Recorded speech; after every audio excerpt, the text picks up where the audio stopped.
Welcome to the 11th episode of the Tech Educator Podcast, recorded today, Sunday, April 21st, 2013. Today's episode will be looking at a teacher's guide to Google Hangouts, and what better way to show how to use a Google Hangout than to record this podcast using Google Hangout and broadcasting live through YouTube. If you want to get your friends involved and have them watch the show as well, you're welcome to send them the link, techeducatorpodcast.com. We'll be streaming live to our website through that link as well. This is the 11th episode of the Tech Educator Podcast, and it is hosted tonight by Sam Patterson, John Samuelson, and myself, Jeff Herb. Jeff Bradbury is on assignment in the pit orchestra, so he will not be joining us this week, but we will see him again next week. The Tech Educator Podcast is a weekly roundtable discussion about current topics and educational technology. You can always visit our website at techeducatorpodcast.com for more information.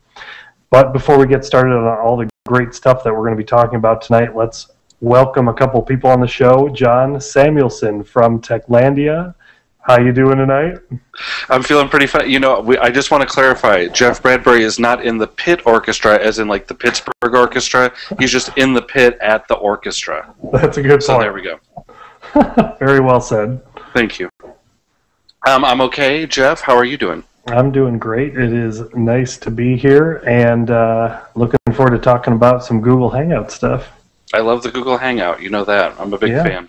Yeah. Well, I mean, it's kind of slowly starting to take control, and I think we'll talk about that in a little bit. But, I mean, I always used to record all of my interviews using Skype, and I've kind of transitioned, but we'll talk about that. Also on the show tonight, we have Sam Patterson from Patooey. Sam, how you doing? I'm doing really well. Glad to be here. We just have been putting together and have pretty much launched patooey.org this weekend. So we've got a homepage for that, and it's live, so we're happy about that. Yeah, that's awesome. I took a look at it, and it seems like you have made a little bit of change to your design, and it looks really good. Thanks. Yeah, so it's cool. We're looking forward to seeing that unfold as we go.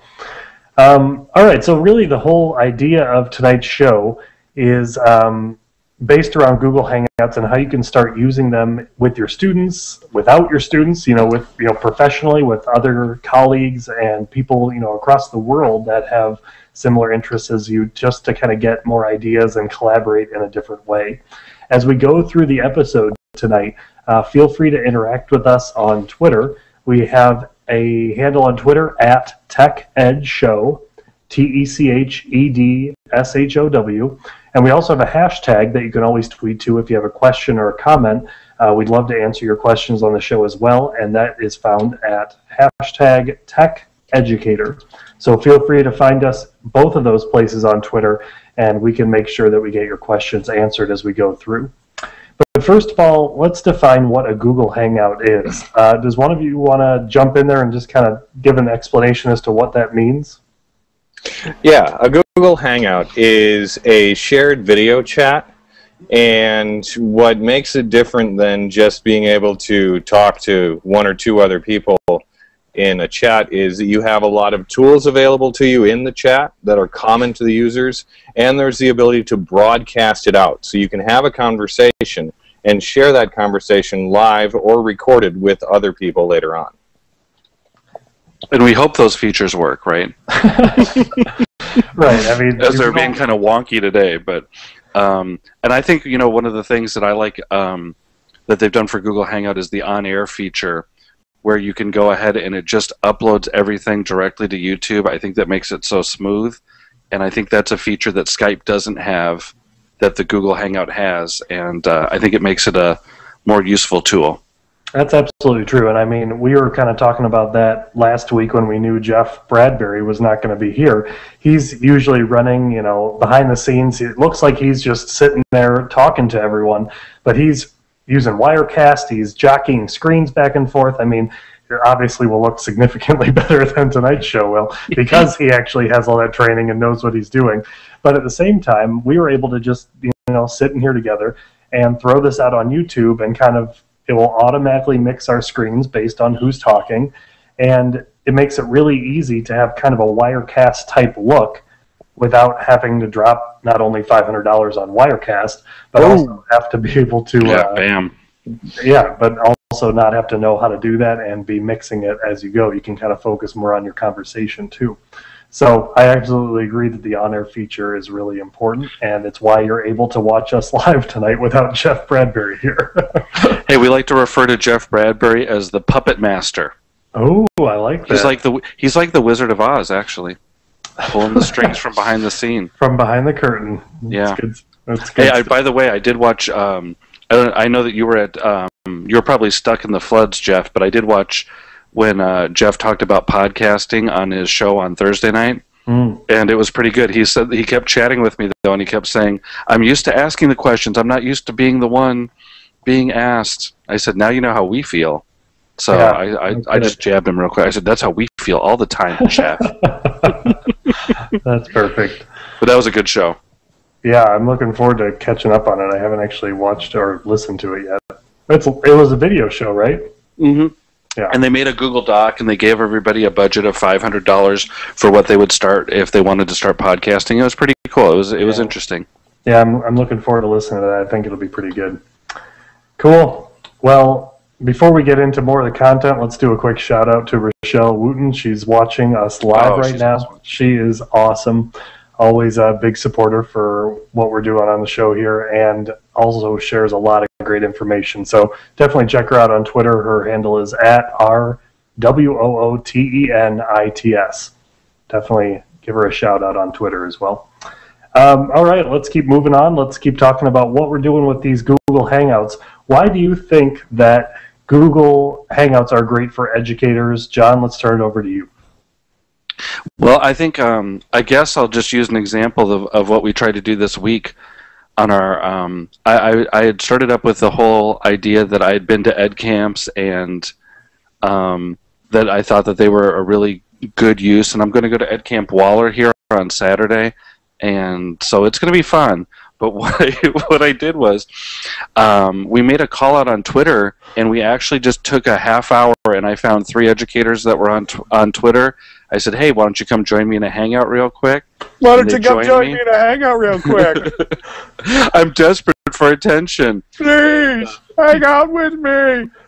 And so we did it, and we actually uploaded it as a podcast then, and we ended up just talking about ed camps, and it was really good just to talk to, you have a person in Dallas, a person in Atlanta, a person over in the suburb of Houston, and a person in Austin, Texas, all just getting ready and just kind of talking tech, and it gives you those opportunities, I think, to rise. And I also met a person in Atlanta from Nebraska named Brent Catlett, and he is bcatlett1, I think, on Twitter, but he started this really cool just Google Plus thing called the Edu Hangout, and I'm going to go over real quick and see if I can find it. I guess I could have done it. It's the G Plus Edu Hangout, where he's trying to get people to start just connecting as teachers, classes, and all these different things, and it's eduhangout.org is the website.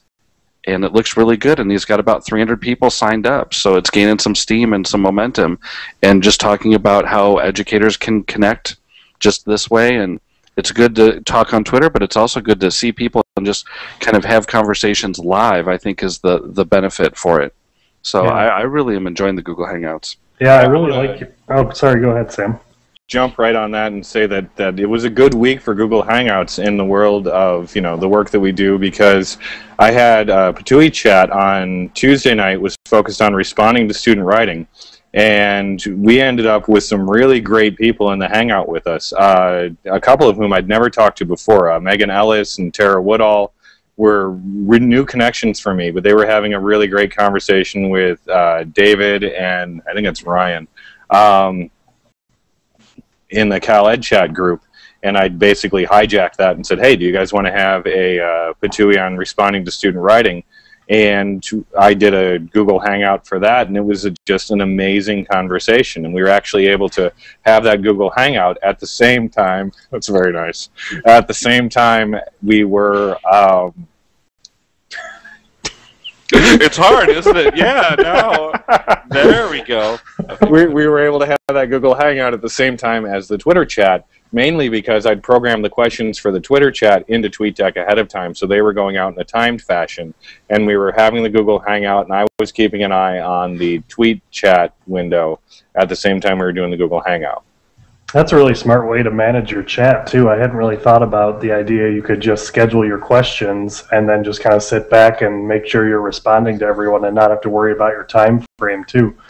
It took me a long time to figure that out. I didn't figure it out at all, right?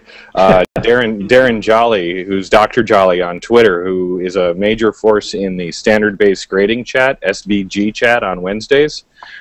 He had invited me to do some work with standards-based grading chat, and he was like, "Oh, I'm just going to program all these into TweetDeck now," and he wrote out the times that they were going to be at, and I was just like, "Oh, I have to find out more about that." So actually, it's made things a lot easier for me since I run a one-man chat. Typically, I was trying to get co-moderators in every week, and I wasn't always getting that done before Monday. And sometimes you can find great people on Tuesday afternoon to co-moderate the chat on Tuesday afternoon, but sometimes, yes, that guy right there. Sometimes it's more difficult. So being able to kind of automate some of that moderation, especially when it's ahead of time, is great. Although I really love having people to collaborate with the questions on anyway. Sure. Well, and another great use of this past week, I think it was this week, maybe it was 2 weeks ago already, FlipChat was talking or used Google Hangouts for their Epic. Oh, it was awesome. It was so good. Yeah, so FlipChat had their normal weekly Twitter chat, and then after 15 minutes they did their breakout sessions into content areas on Google Hangouts, and you were able to sign up in advance to get a spot in their Google Hangout. So you started everyone together, kind of got an idea of what you were going to do in your Hangout, and then you broke off into groups and talked about flipping your classroom with people in your content area. So John Stevens invited me into the math one, even though I have no business being in a math flipped class chat. I was even in the math one. I was in the ELA. Yeah, well, that was smart. I should have been in that one. But, the other people in the chat were able to talk about, conventions and how it worked with math, but I was also a great resource to see how it would work with the technology side. So we kind of were able to have a really good conversation based on people that knew the pedagogical approaches to what they wanted the kids to learn, and I was able to help kind of supplement with, here's the technology in which you can do it. Have you thought about doing it this way? This is how we've done it in our building. And we had a fantastic chat for, that 45 minutes. And we got to meet a couple of new people that were on the chat with us, and it was a really great time. So it was a great way to use the Google Hangout model within a Twitter chat too. Partial Twitter chat, partial Google Hangout. So that was pretty cool. It's like blended learning chat right there. Yeah, really. I mean, it was really cool. What are some uses either in or outside of the classroom besides what we've kind of talked about with the Twitter chats that you guys have seen Google Hangouts being used for? We had a couple teachers in our school district this week use it with kindergarten, actually, and they were a couple of our ed techs. We had Debbie Smith and Mariana Hussein, and they got together and they went ahead and they connected a kindergarten class from, just based off of a blog post they'd read from Matt B. Gomez, and they played tic-tac-toe, and they kind of talked strategy Google Hangout style. So they were going through, and it was kind of cool, and they wrote some blog posts about it, but it was just kind of a way to get your feet wet with Google Hangout then. And the reason they did that was, if you can do it with kindergarten, you can pretty much do it with anybody is the way to go. And they said the kindergartners had a lot of fun, and I saw some of the video, and it was really cool. And they just kind of talked strategy of just tic-tac-toe, just something simple like that. And I thought that was really interesting. That just happened on Thursday, I think, this last week. Very cool. Sam, what have you been seeing Google Hangouts used more, in or outside the classroom, but more relevant to the curriculum? You know, that's something that I want to learn more about. I know that there's been some work on Google's end about having specific Google Hangout for education, but I haven't looked too closely at that or seen how Google Hangouts interacts with the whole Google Apps for Education world. You know, I think that as we get more and more situations where we have like one-to-one if I had a one-to-one program here, I'd probably know more about that, because if all the kids had devices, then it would be really useful, you know, to do something with that. I mean, you know, I like using every tool that's available, so I'm certainly interested in how this could work. Although, you know, when I first play it through in my head and I think of the idea of having, you know, 25 kids in a room all talking at screens to each other, it doesn't sound like it's probably the best way to do it. But, you know, this week I've got my ninth grade students have been responding to student essays from students in New Jersey. Kate Baker's class has been working on getting their Odyssey essays responded to by my students, and it seems like that would be an amazing way to do like writing conferences, is if we both had class at the same time. We don't. California, New Jersey, hard to get those schedules to work together, and throwing a school schedule on top of it.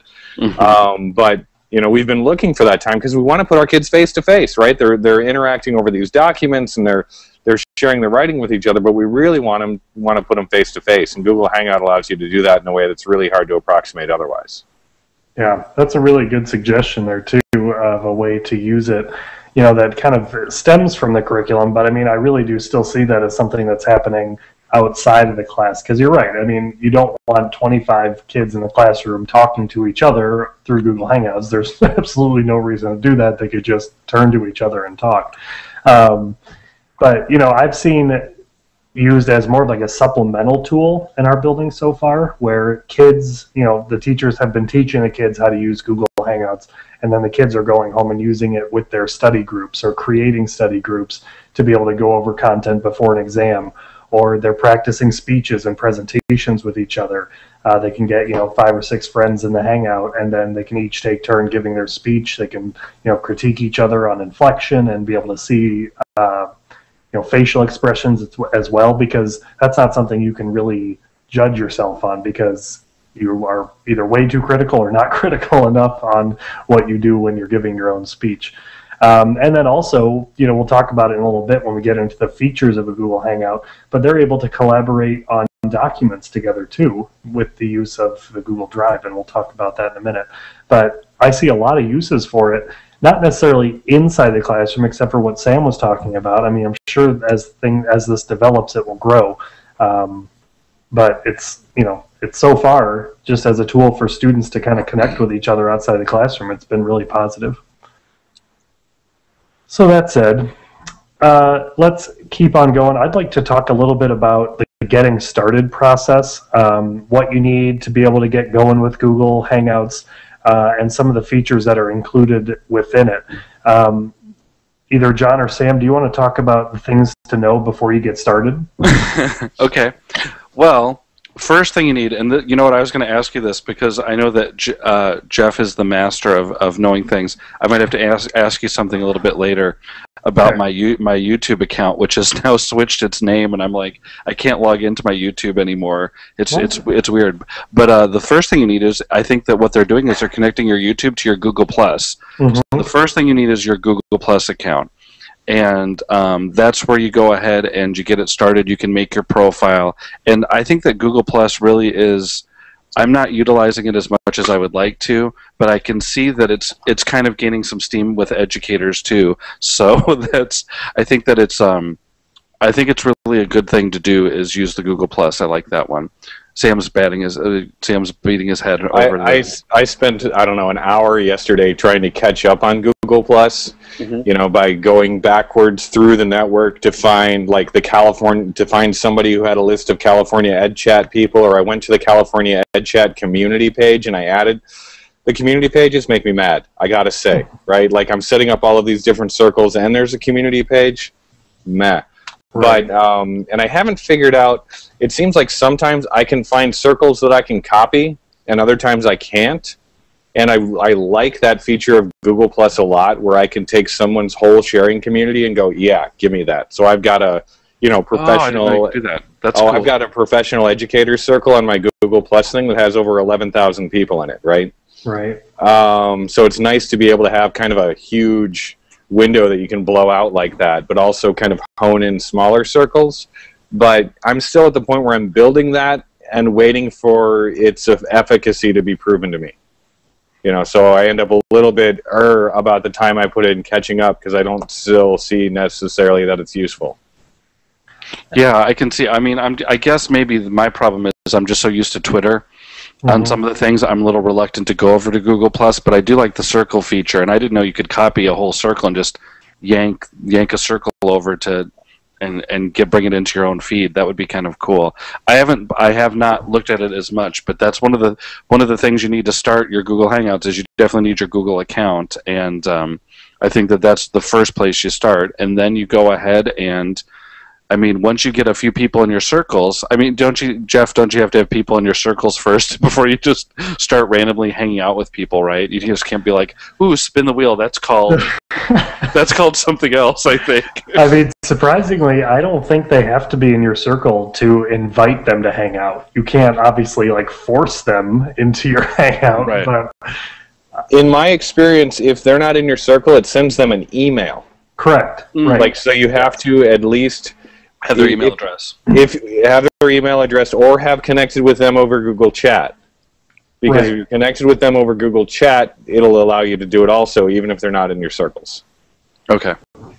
Yeah. So once you've got that started, I mean, it's pretty easy. I always just go to my Google Plus page, and right there on my profile is the big orange button on the top right. It says Start a Hangout.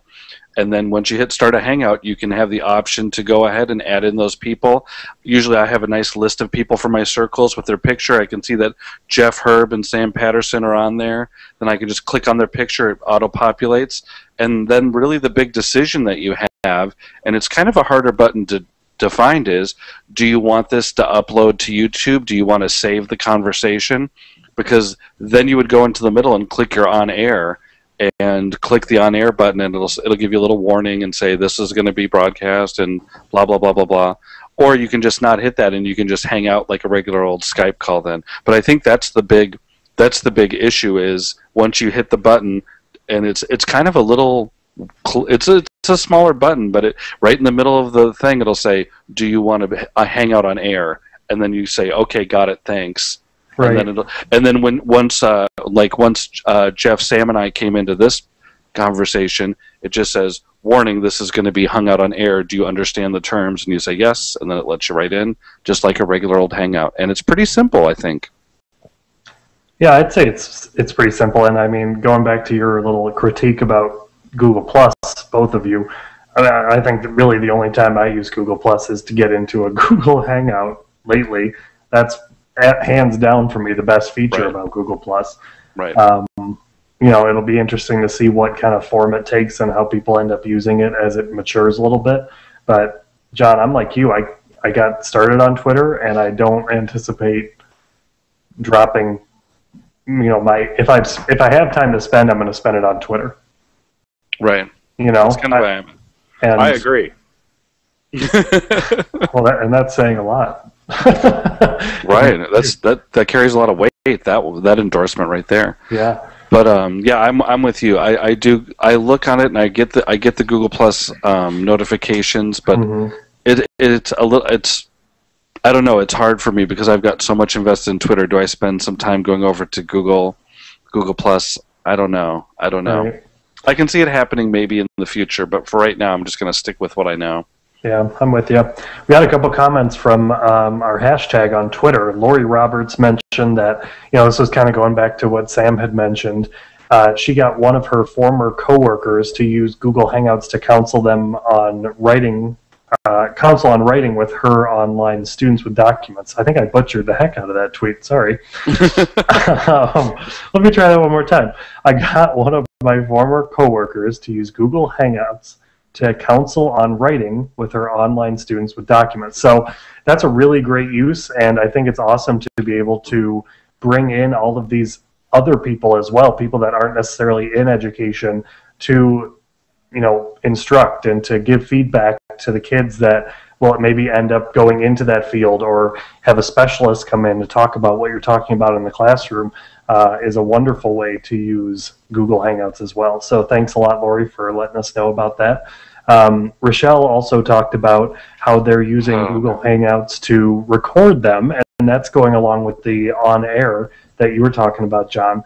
And then they've been posting those recordings to Edmodo. So that's really cool too. That's a really good use of that LMS to be able to, capture something and then have it accessible to the students for later viewing. So good suggestion there, Rochelle. Thanks for sharing. That's good. Yeah. I'm glad Lori say hi. I'm gonna say hi to Lori. Yeah. Lori's a good person. John, what's Lori's handle on Twitter if we want to Hers is EdTech Lori, Lori. And she's a good person to follow on Twitter if you need to. At Arnie Duncan, not a good person to follow on Twitter, but I do keep him there just to rile me up every once in a while. You can't have. I was just. You want to know Atlanta. the scores on the game? Yeah, I do actually. What's the score? Mr. Duncan? The Bulls lost. We know that much. The Bulls lost, and so did the American students. Yes, as my Texas students are. Just revved up and ready to go for their standardized testing this week. I want to thank you, Duncan, for that. We appreciate it. I do anything I can to help those testing corporations. That's right. I not to go off topic here, but of course I have to really quickly. Did you see the one about product placement in the standardized test? Did you see that article? No. We talked about it Techlandia. Oh, it was in this, and so they're trying to deny it now. But there was a question about Legos, and there was a question about mug root beer, and one of the teachers looked at it, and of course you're not supposed to talk about the test, but they said they just couldn't. It had nothing at all to do with the question, but there's product placement now in our standardized testing. That's too bad. Huh? I mean, if the money was going to pay, maybe that's how Arnie can give the teachers a raise then. If he can give the teachers a raise from it, then I'm all for it. Hey, there you go, right? Yeah, there we go. There could be a silver lining there. But of course it doesn't. It just goes to Pearson maybe, so we'll have to see. But anyway, we'll get back to Google Hangouts though. So I do think that once you get in the Google Hangouts, I mean, the on-air feature is terrific. We had one thing that we had a teacher come to our school, and she was giving a session. I had no storage left on my camera to store the video. They really wanted me to make a video, so I just put my MacBook right in front of her, turned on a Google Hangout on air, and just let her and put it right in front of her, and just kind of moved it. And that's how we made the video for her. And I mean, saved me a lot of storage on that one, I have to say. It's a lifesaver. Yeah, that's really cool. Get that far.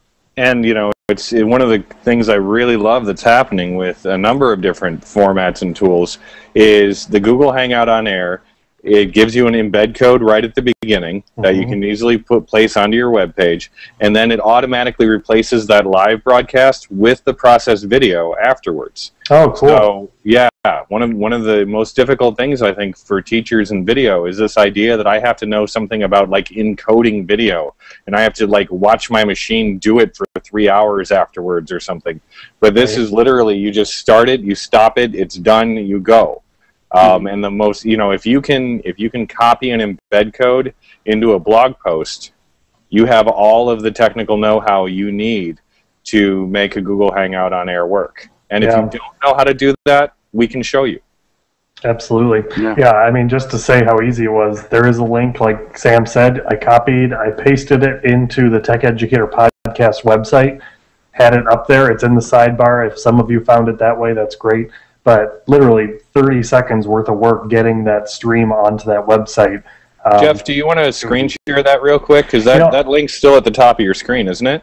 Yeah, I was going to, but I can't screen share right now. Can you guys check and see if you have the ability to? Here, watch this. I was going to do one here. I'll do this really quickly for you. Oh, great. Okay, so...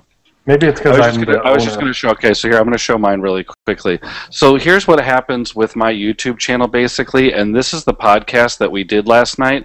So you can see that it's 51 minutes long, but that's all we do is we just do a Google Hangout on air, and then I just title it whatever I want to, and then bam, there it is, and that's all you need to do. You get the whole video right there from when you decided to start it and then when you decided to stop it.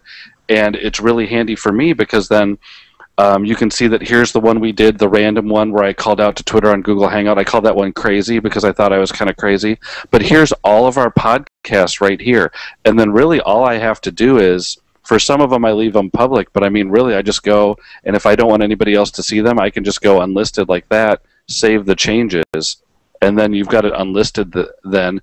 And I've just kind of got all of our podcasts in there just ready to, documented. And then for me, it's as simple as going like this. If I want to make it into a podcast, I just go to my video and pic sites, and then I go listen to YouTube. And so then all I do is I go take I'm sorry, I messed that one up, but here, so if I want to go like this, I just copy like this and go edit, copy. Sorry, I don't want to hear myself talk. And then I go right into, where all of my stuff is, and it's as simple as going like this and then pasting. And right there, if you hit go, it's going to start to go, and it's going to go ahead and give you the audio for that one. And I think that that's really cool, and that's how I started all the podcasts for. That's how simple it was. So if I've got my friend in Oregon, Ted Rosisi, Allison Anderson, we just said this is a real simple way to do this, and she said okay, that's the way we'll go, and it's not really failed for us. The audio quality is not the best, but it's good enough. And like you said, we didn't have to spend $500; it was all free. Right. And I mean, it's really, to be honest, I've had really good success with quality audio through Google Hangout. And, I think it's, sometimes I feel like I'm talking to the person sitting next to me on a Google Hangout. I'm not concerned at all about how it sounds. I think it sounds great. I don't know, Sam, are you able to do a screen share too? Do you want to start taking us through maybe some of the functionality of the actual Google Hangout? Sure, we'll see what this does for us. So in the Google Hangout, we've got a couple main areas. There's the apps area here. You can expand that, and it'll show you that this is chat. And if I click chat, you can see that this is, where we were talking. There's the screen share, which I'm using right now, and I think if I click that, we're going to open a vortex. There's capture, which allows you to take pictures of the Hangout. I haven't found a good use for that, but it's a great way to distract people in the Hangout. It's more of a silly tool than a real tool, if I have to look at it from a teacher standpoint. The Hangout Toolbox is really the powerhouse of this, because that contains the lower third, like right there, where it says your name on the colored bar underneath it. That contains that. You've got some sound control, so if you have difference in audio levels of the people in the Hangout, you can adjust them here if it's your Hangout, if you own it. There's the really important faces here, which we can talk about a little bit later, and you can even take any face you want on the internet and put it over here. That's how I was Arnie Duncan earlier. I found a link to an Arnie Duncan face and just pasted it in there. I was pretty impressed with that. I couldn't believe how quickly that worked. I want to talk, since I'm here, I want to talk a little bit about the lower third, because it's a great first thing to know about a Google Hangout. Other than, actually, first thing to know is wear a set of headphones, because that keeps you from echoing, and that keeps everybody from hating you.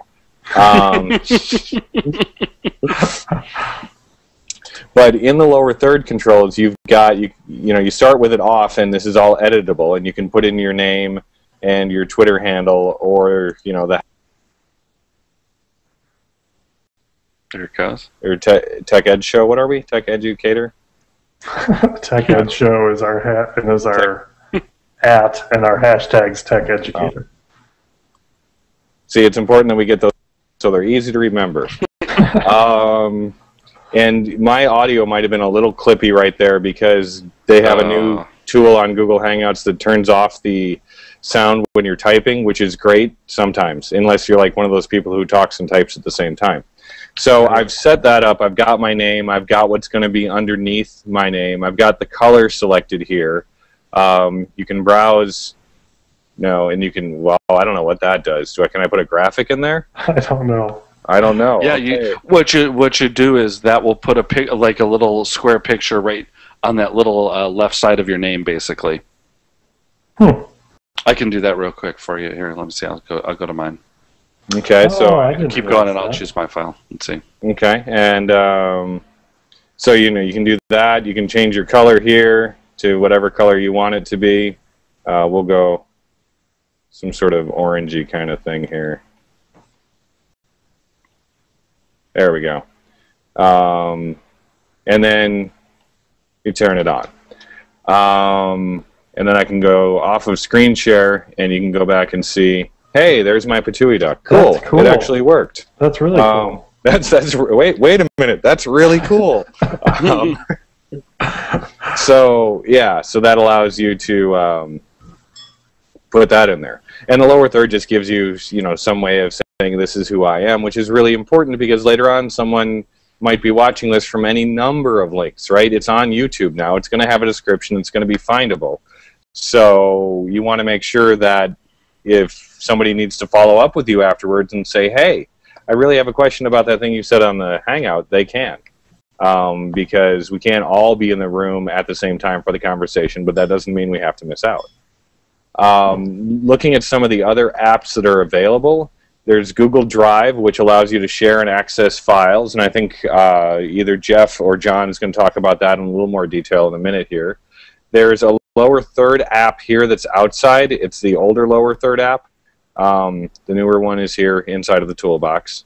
And then there's Google Effects, which I don't know if it'll actually launch or not. It crashed on me earlier.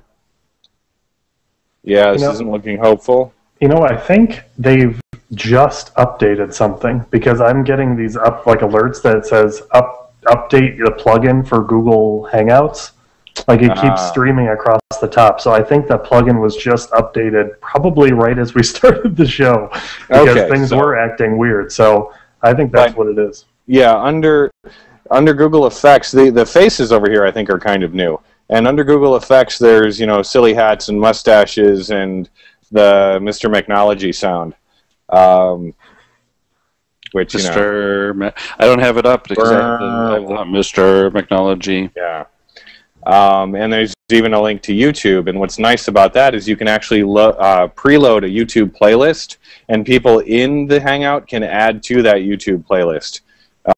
So I could imagine how that could be really useful, especially if you were using the Google Hangout to kind of structure an instructional talk or something like that. You could do the setup, you could all watch the video together and then discuss it. So that's some of the basic functionality of it. And as we kind of try and plug ideas on how to use this into our kind of tutorial, I just thought of a way to use that playlist feature. I mean, so many times we have kids that are absent from a day of class or something, and you've shown videos in class that you want them to catch up with. So if you're able to say, like, hey, at 7 p.m., get in this Google Hangout and just let the playlist run of the couple videos you may have shown in class that day, that might be a good way for kids to be able to catch up from the day that they missed or something, too, and not say, oh, I couldn't find the link or it didn't work or whatever. You know that you're kind of feeding it to them directly. So that's kind of a good use for that. Cool. Well, let's see. I was going to talk about Google Drive a little bit and how you can use it within a Hangout. I'm not sure if we actually go into the Google Drive, will people see what we're looking at? Do you guys know how that works? If you're screen sharing, they should. Do you want me to screen share some Google Drive while you talk then, Jeff? Yeah, why don't you screen share it because I can't. Let me go ahead and running it. Let me put it in because I was having a hard time with the Drive, but let's go ahead. You know what? Well, that's even better. We'll screen share it, and then I'll show us. Okay, so here we go. Can you see now?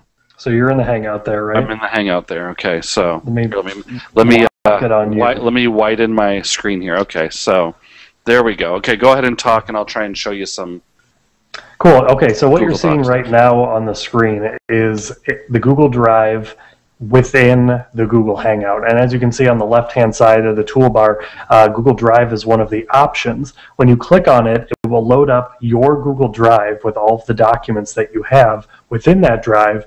And when you click on one, correct me if I'm wrong, guys, but I think it's automatically shared with the people that are in your Google Hangout, so they have the ability to look at it and edit it too, I believe. Is that correct? Yes. You can edit. You can edit straight in. I'm pretty sure, right? Yeah. Like I can do now. I know the owner can. Do you know about the people that are on it? Yeah, because I don't believe I own this document right here. This is the notes from last week, and so I just erased. Now Jeff Bradbury is spinning. Oh, you're typing, so we can't. Look, yeah, I can sit there and erase stuff. Oh, I'm sorry. Was I typing? You typed, yeah. Yeah. Sorry, Okay. I don't know. So, I mean, going back to the idea of the usefulness of this, I mean, you can get a group of, as many people as you want into this. I guess it's what's the cap on a Google Hangout now, guys? 10. 10. So you can get up to 10 people into your Hangout, throw up a communal Google Drive document, and be able to edit it in real time with each other. So the amount of uses for this, I think, especially in like an English language arts class, is huge. To be able to say, all right, let's work on this paper, let's iron it out. Even if people are taking different segments together, they can throw it together, make sure it's seamless in between the transitions, and do it all sitting there with each other, not just bring it all in and then staple it together and be like, here we go, we're done with our group paper, and have it just be a train wreck of transition. What about like a department meeting? I mean, absolutely.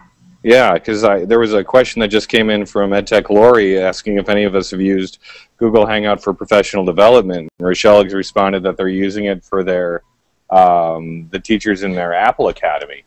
And I mean, I think that sounds like a great opportunity, especially like if it's a subset of teachers or something like that. You may have difficulty finding time, and space within the school day where you can all be in the same place. But this allows you to, have a conversation, share it if needs be, and also, have it to come back to. Right. Well, and that's what's so awesome about this as well. I mean, you were seeing what John was doing as we were talking. I mean, he's going through, he's making edits. You have all the full editing capability as you do when you're working in Google Drive normally.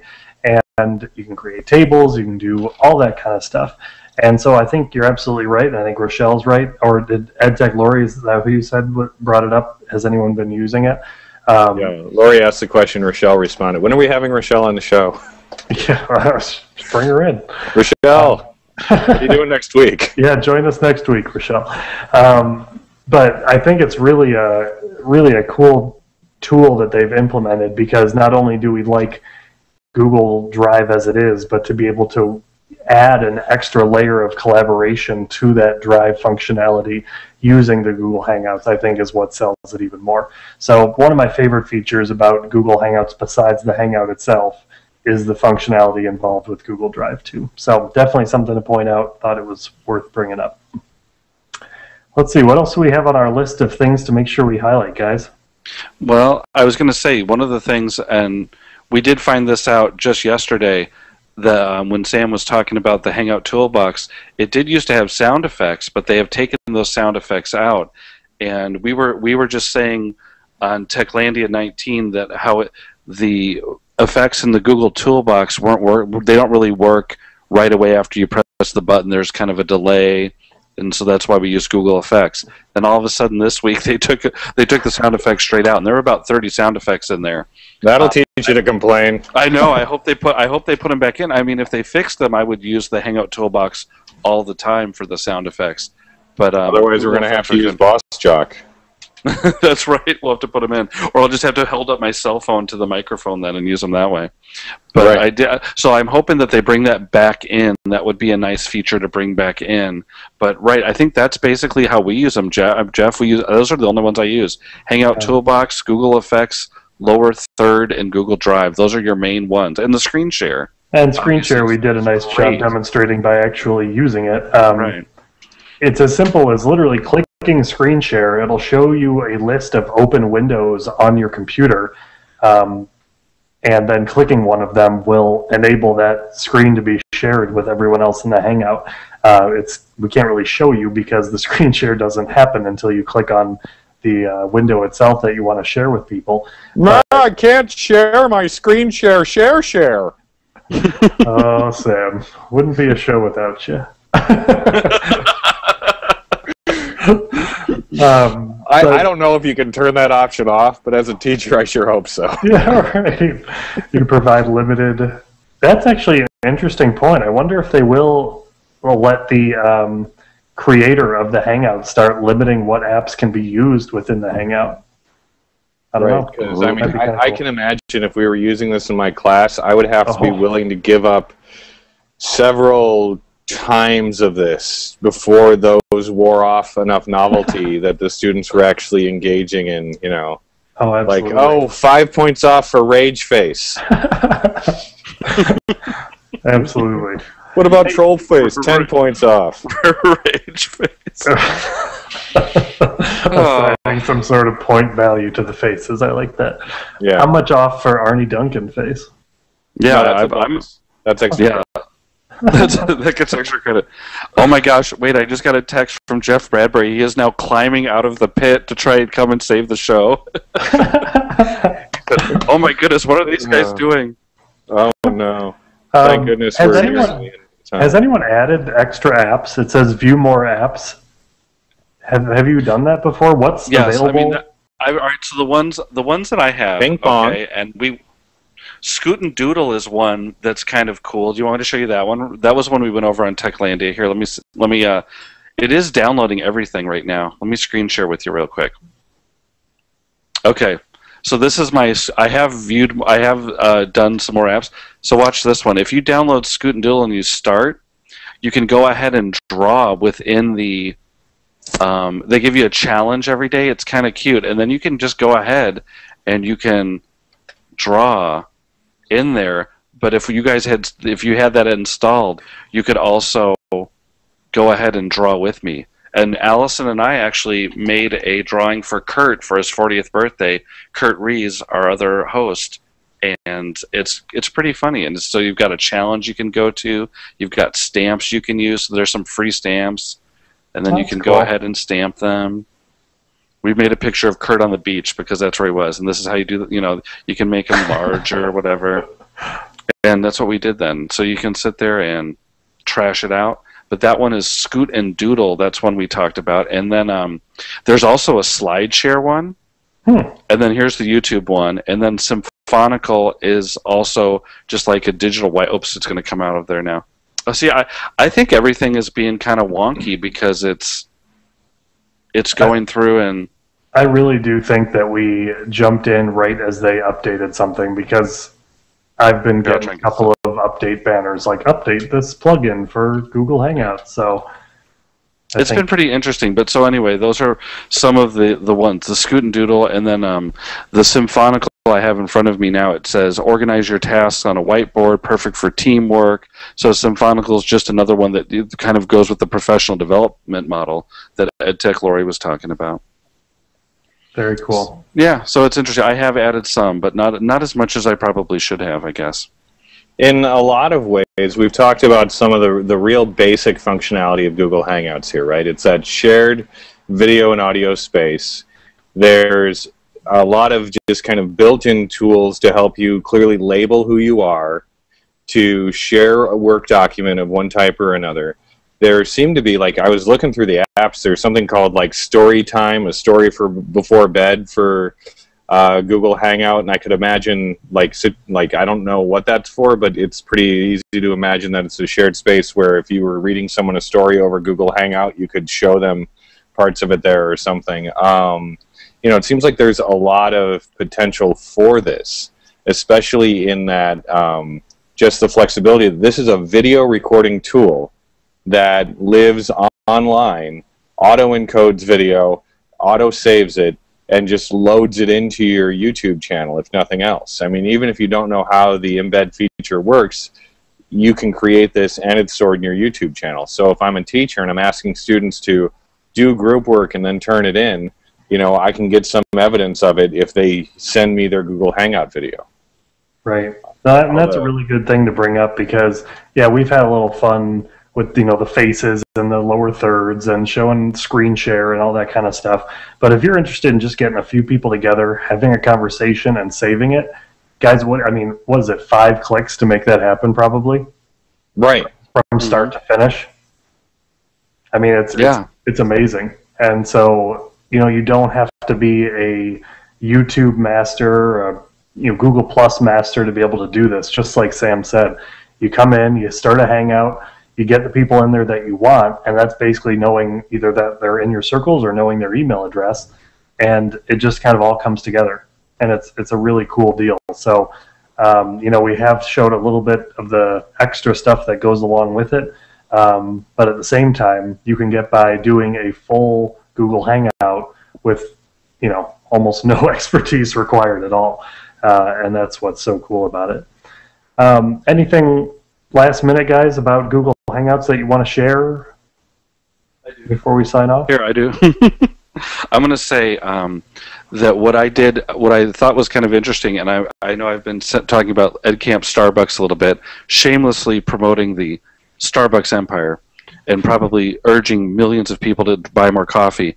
But what I was glad to know that somebody was listening, and they actually took me up on my offer and said, hey, can you hang out with us at 11:30? I've got 2 teachers here that are new to Twitter. Can you just show them around? And so I just screen shared with them and showed them around. And I actually did that as a Hangout on Air, so that if anybody's interested, I haven't looked at it, but it's just up there, so that if anybody's interested just to see me kind of go through a 15 to 20 minute Twitter lesson for beginners on how to get started in Lurk, when you're going through that, that's exactly what we did. And I still take anybody up on that offer. If there's anybody that has teachers that would like to know a little bit more about Twitter or just apps in general, just shout at me on Twitter at iPad Sammy, and if I've got some time, I'll talk with you for 10 or 15 minutes. I think it's great to talk to more people and try and get people into the... I know that Jeff's smiling because we're big people on trying to get people to Twitter. I think that that's one of the most important things for teachers to do.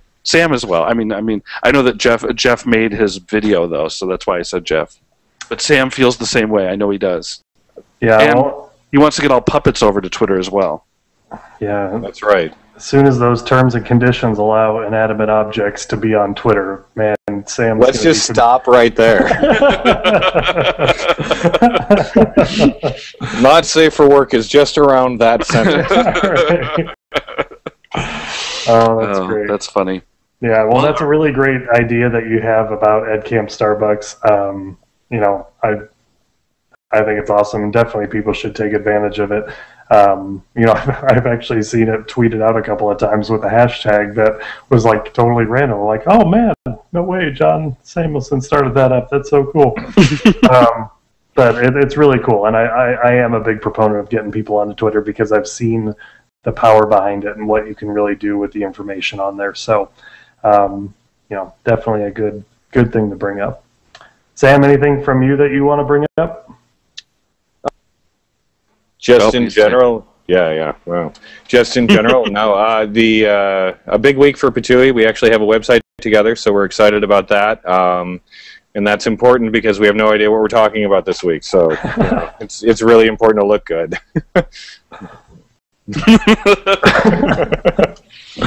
Awesome. What's new with Techlandia coming up here, John?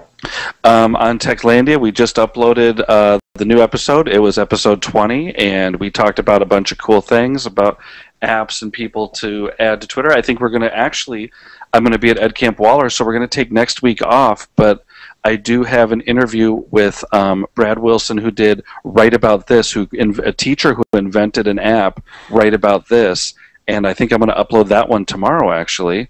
So we'll have a little bit, but I'm very tempted to take the Google Hangout idea and just stay at EdCamp Waller and pull 3 more random people in and do another podcast really quickly. But in a week, we're going to do this will be a funny one for me. We're going to get a bunch more people, and we're going to have a bunch of administrators and principals on, and so it's going to be the administrators show, and we're going to have a bunch of good people, and so that one will be interesting. Kurt Reese is going to go ahead and moderate that one, and I'm going to just sit there and kind of bite my tongue because I like administrators about this much. But there are some good administrators out there, and we're going to get them on Techlandia. Very cool. Well, Both of them. Listen to that. We're going to get all 2 of them. Me and Kurt, right? Please, come on. Yeah. That would be fun. Yeah, you got to get it. Yeah, you guys definitely have to come on there at some point. Yeah. Sam's only hijacked a show, but we have to get him on in an official capacity. That's a good idea. Yeah. Very cool. Well, at Instructional Tech Talk this week, we've had a lot of fun working with Skype in the Classroom. They were on the show this past week talking about ways to use Skype, and comical that we're doing a Google Hangout show right now talking about Skype. But they have a lot of great resources to connect teachers with each other using Skype in the Classroom and being able to do mystery Skypes and just a lot of collaboration between classrooms across the world.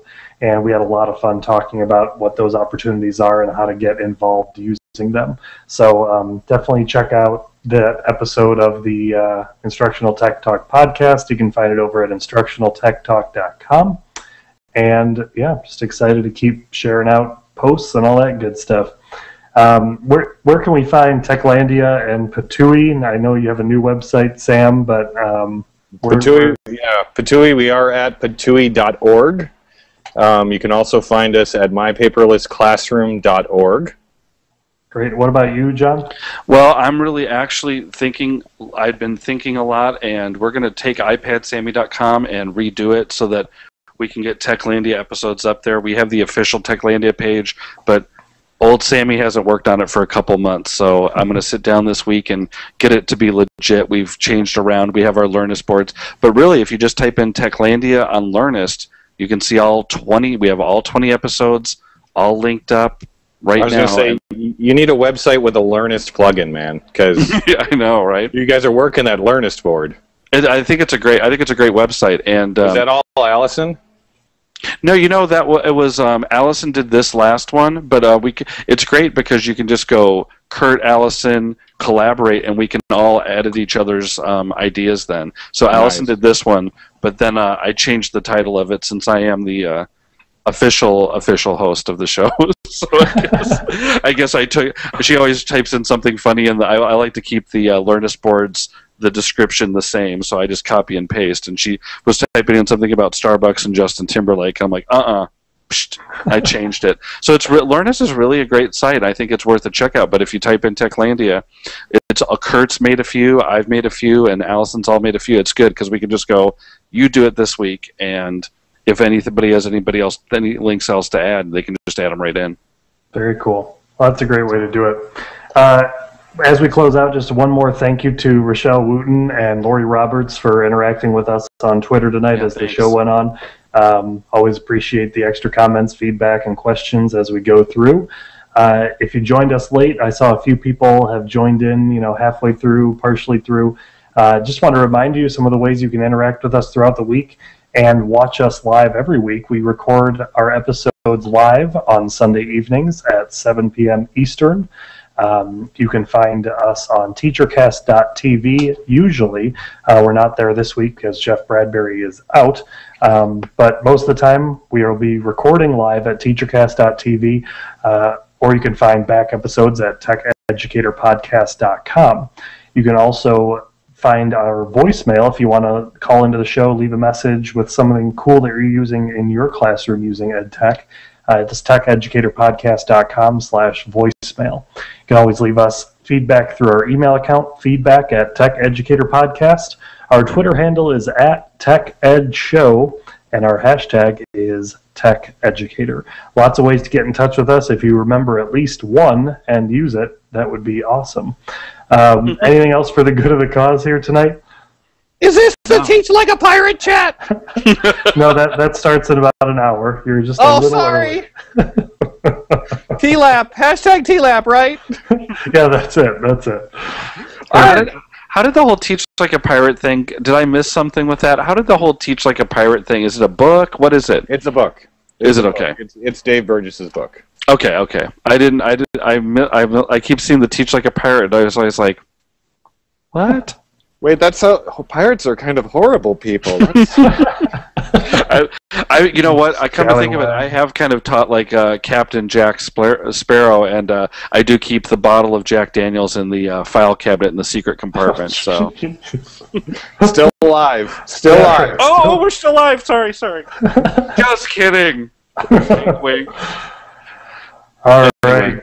Well, we'll sign out for tonight. It was great talking with you guys again this week, and we will see everyone again next Sunday evening at 7 p.m. Eastern. Until then, have a great week, and we'll talk to you soon. Thanks, everybody.